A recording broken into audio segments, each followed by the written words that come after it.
Dixième journée sur la foire de Châlons. Venez tranquille, les services de sécurité sont en place. Capitaine Wehmer, bonjour. Vous êtes donc le chargé de communication sur le stand gendarmerie au niveau de la foire.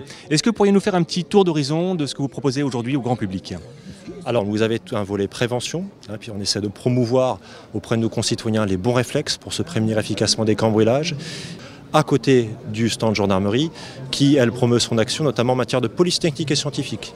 Et puis aujourd'hui nous avons choisi d'étoffer un petit peu ce dispositif et de greffer tout autour de ce stand, de former un village gendarmerie et de mettre à l'honneur l'ensemble des unités qui participent d'une manière ou d'une autre à cette lutte contre les cambriolages.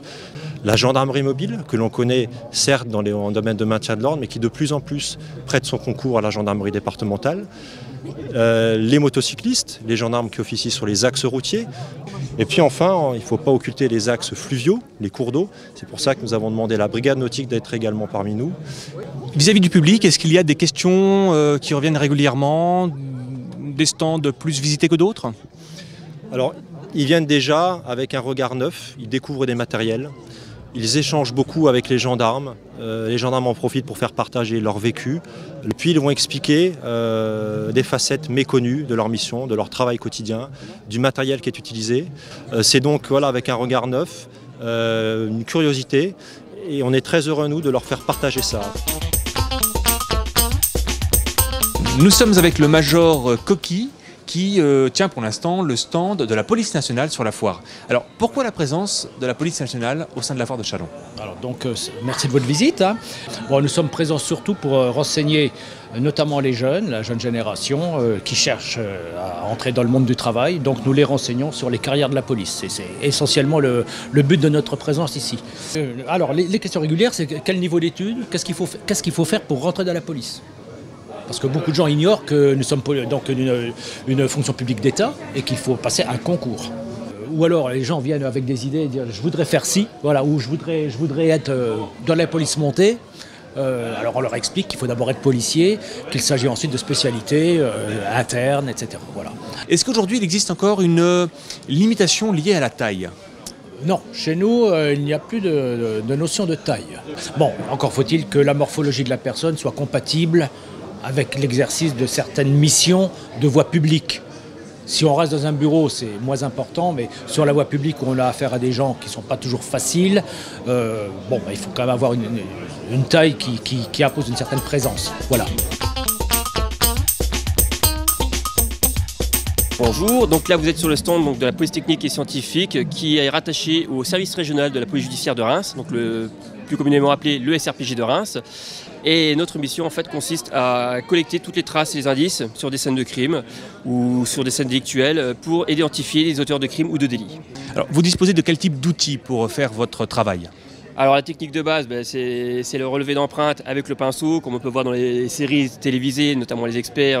Et puis donc après on a d'autres techniques, notamment physico-chimiques, mais qui se font dans les locaux du service.